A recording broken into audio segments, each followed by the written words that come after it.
Thank you, everyone, for coming back to the Hot Takes podcast, where we are always seeking to be humble, open, and transparent. So I have a treat for you today. I have an intuitive energy healer by the name of Terrie. Terrie, welcome to the Hot Takes podcast. How are you doing? I am doing fantastic, Lawrence. Thank you for having me. This is going to be fun. Oh, it's going to be super fun. So I want to know, for the audience and for yourself, we want some education. What is an intuitive energy healer? Well, thank you for asking. I have these superpowers.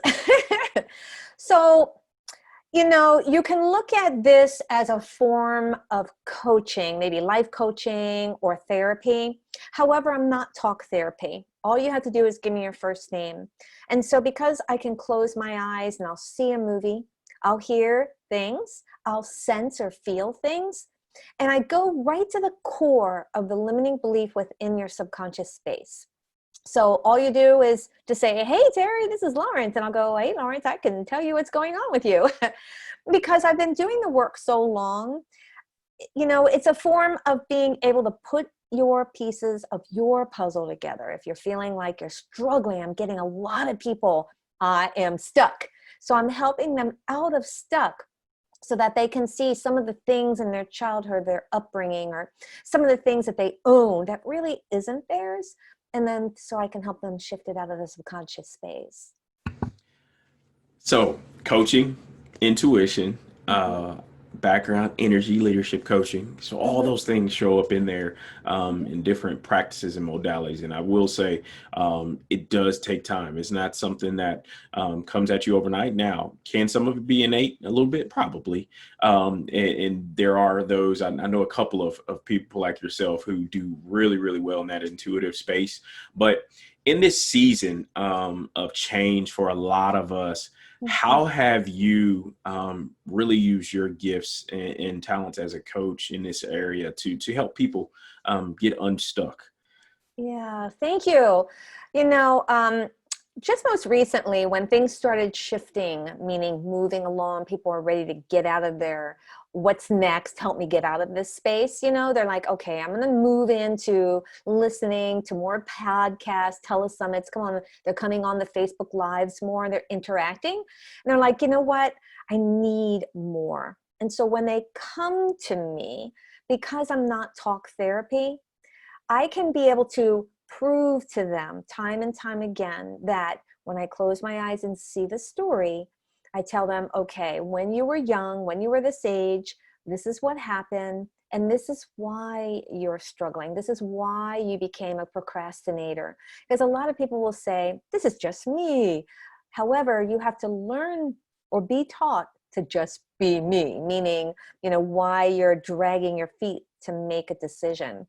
And then as I'm able to really highlight or help them understand that, hey, when mom wasn't really paying attention to you because she was so busy with all the other kids, that doesn't mean that you have to work harder.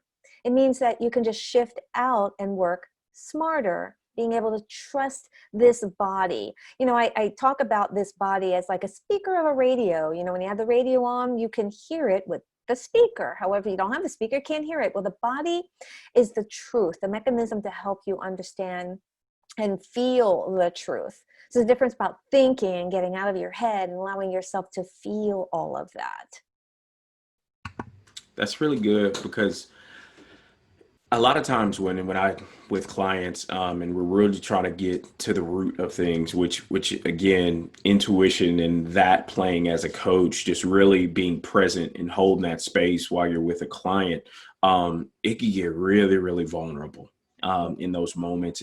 And for the audience and for those people out there, like, you need to help you understand like that coach client relationship, and it's a partnership, and there's a lot of trust. And there's a lot of accountability and responsibility on both parts of the coach and the client to show up. How do you gain that level of trust to go there? Because I don't want people to believe that they can coach their first client and they can dig in from session one without some level of permission. So how are you able to build that trust with your clients? So that's a really good question. I do a lot of these podcasts and I love the new questions that come out. When you can really tell them things they haven't shared in their upbringing, first off, how can you run away from me saying your mom or your dad did this or said this and this is how you responded? And it's so mind-blowing that they can't run from that truth. However, when even if they can't remember the story, they could have picked it up when they were 3 or 4, and that's a long time ago and they're in their 50s. Then I start talking about their personalities or their patterns of where they are as an adult. So they're like, that makes sense. How did you know that I'm like that? So then they're going, oh, right, obviously that trust is gained on my knowledge without them sharing it with me. So then they'll just acknowledge the fact that yes, this is how I'm feeling. Yes, this is what happened, without me going into the full-blown story. And then I clear it from their subconscious. And when they come back, they say, wow, I was working with someone, a co-worker or a manager used to really irritate me. Nothing at work changed. However, it's not bothering me anymore. So it's what I call the aha moments, to see that they're shifting within themselves and seeing the results of the work that I've had with them. I love that. I love that because there's that creation of that collective awareness, and that collective responsibility along the way, and what the things that you're helping clients put together, particularly around. I love the way that you described acknowledging and validating experiences in someone's life, and because again, we all know in coaching, depending on the modality, whether it's the blind spots, the gremlins, whatever, the head cheese, whatever you're going to call it, there are these blocks, right? That as you live life, you continue to build certain walls, right? And those are forms of protection.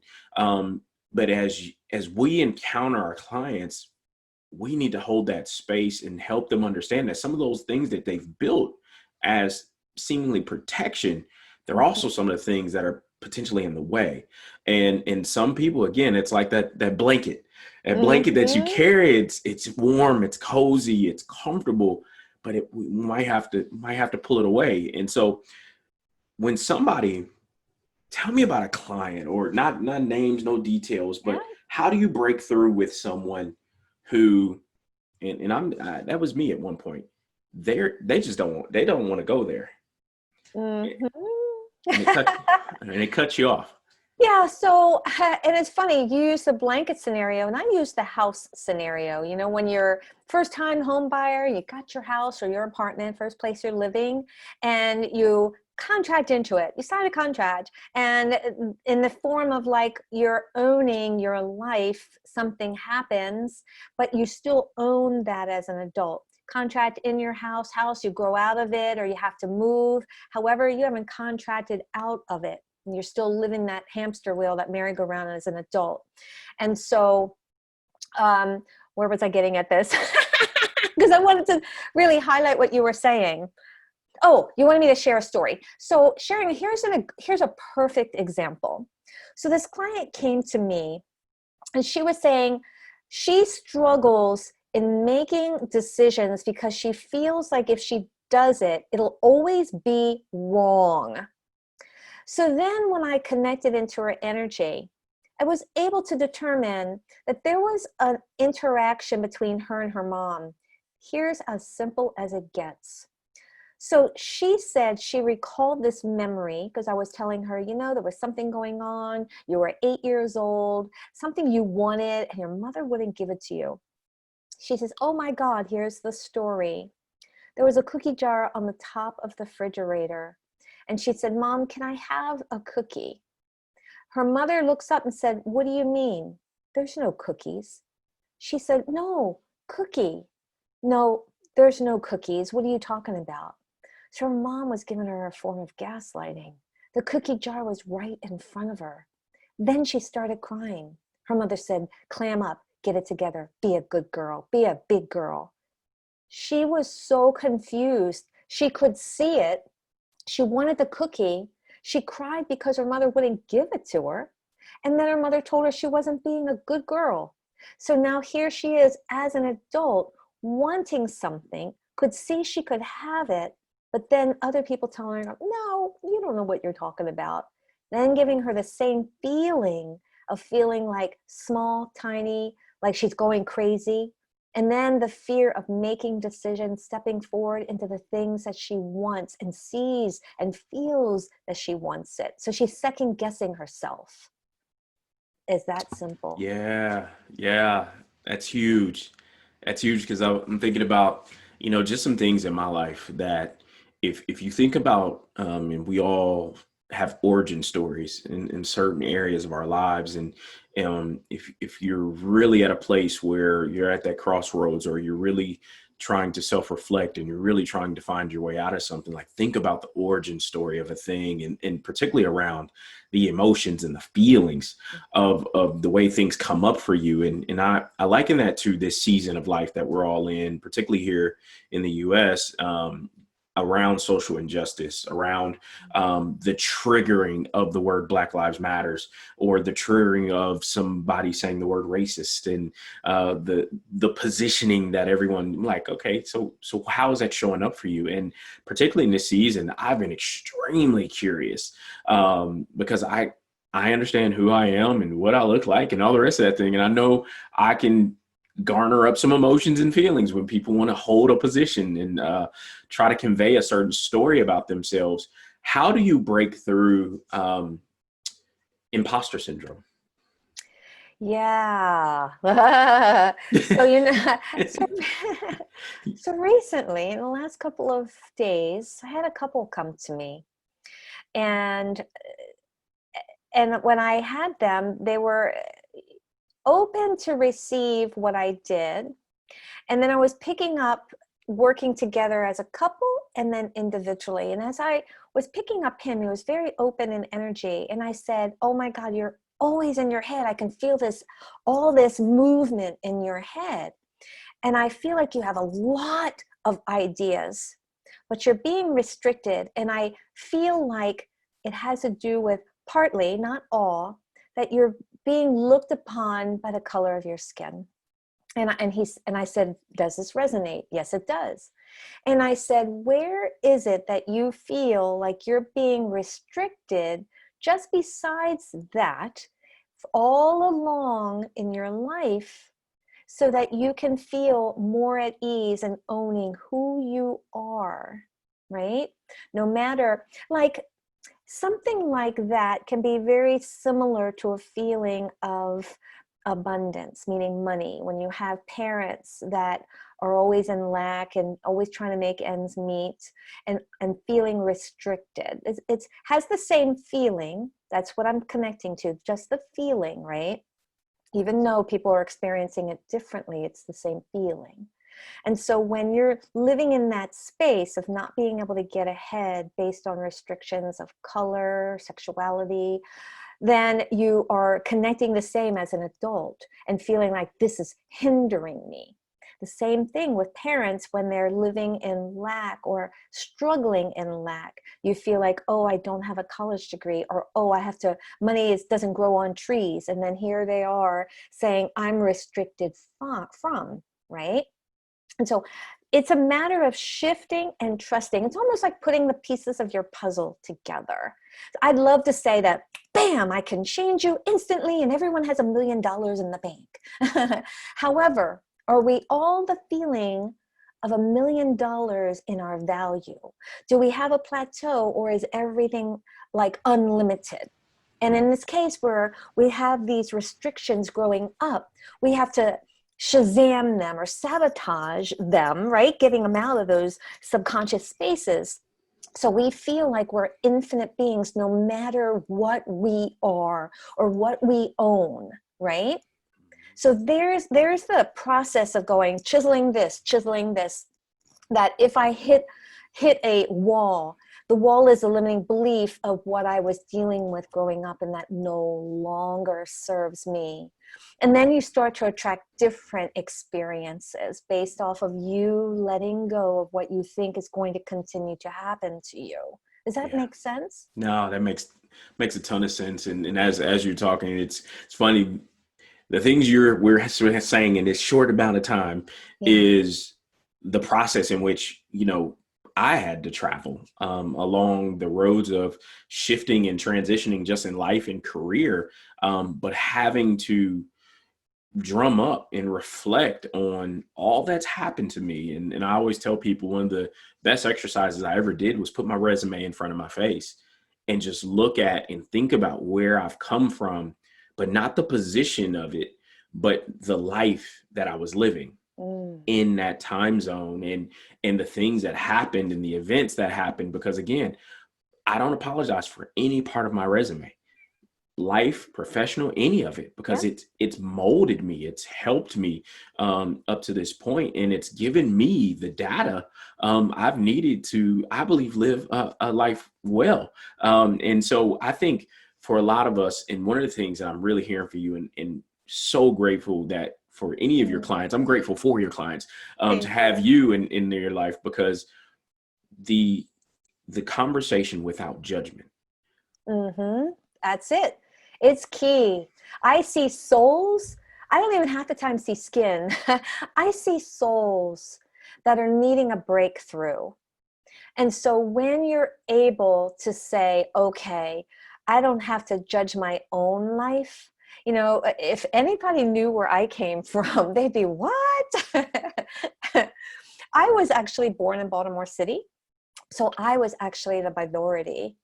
And I had a lot of issues to deal with, not just, and there was a little bit of reverse discrimination because now I'm the opposite and I'm the minority. So then I had to blend in and find like, look, people, let's just hug and kiss.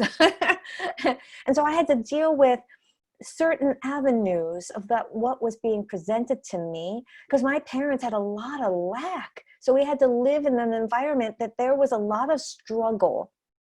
So I had to be able to heal my own demons of what I felt like was happening against me. And I had to clear all of that so I could see the soul level and release the judgment. That was the hardest thing. There's a process I teach people how you can eliminate judgment. And as you're dealing with driving in the car, it is an amazing 5 sentences just so you can eliminate within your own judgment of just driving. But it's a process that we have to create a lifestyle for it. Does that make sense? No, that's huge. That's huge. And I'm constantly huge with clients or people that I interact with. Like, you know, are we just talking about it, or are we being about it? And to me, I say this thing: we need reps. Mm-hmm. Waking up every day, you get the opportunity to practice something. You get to That's right. practice what you read. You Yes. get to Yes. practice all. I said, this life is meant to be lived. It's Yes. we life is not happening to me. I'm happening to life. And Yes. like, you got to be active in the way that we do this thing. And so people have been innocent bystanders in life happening to them, and they just, Yeah. taking the punch. Oh, I'm just rolling with the punches. And again, I'm talking about my family members, people I grew up with, like, and that are, oh, woe is me, and then, like, look, I love you, but at some point you got to start happening to life, Yeah. or it's gonna keep leaning on you, right? And you were stuck, but now you're more stuck because who allowed it? And Yeah. like, again, that ownership, I'm huge on ownership and accountability. And I want to know, like, as you've done work, right? And you told me a little bit about your background and being from Baltimore. Baltimore, I got a bunch Uh-huh. of buddies Baltimore. from Uh-huh. from the Baltimore area, and Yep. I was actually stationed there close to Fort Meade and some other things. But how, when you have that type of background, right, where Mhm. you've lived some life Yep. that isn't what your crowd today would believe you were from, I know. um, how do you begin to use that as energy and translate it into energy? Because again, so much negativity, so much other stuff is in there, but how do you use that as fuel Yep. to power you?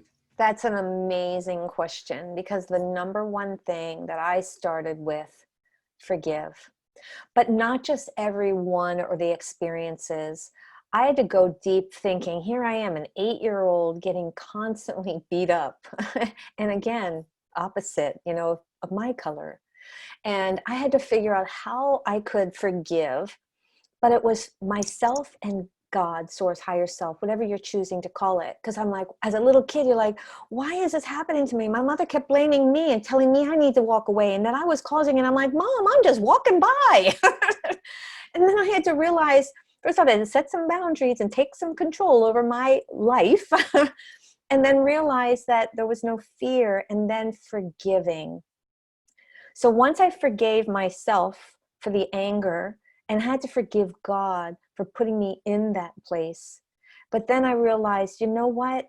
It caused me to be able to see both sides. So today I can understand the aggression because I actually was in that, right? And how there was a form of let me be heard, but then understanding that there was some challenges within the community of being heard within themselves because they were fighting within themselves.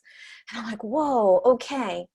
So once I was able to deal with forgiveness of God, myself, and then I'm like, all right, then where were the limiting beliefs within myself?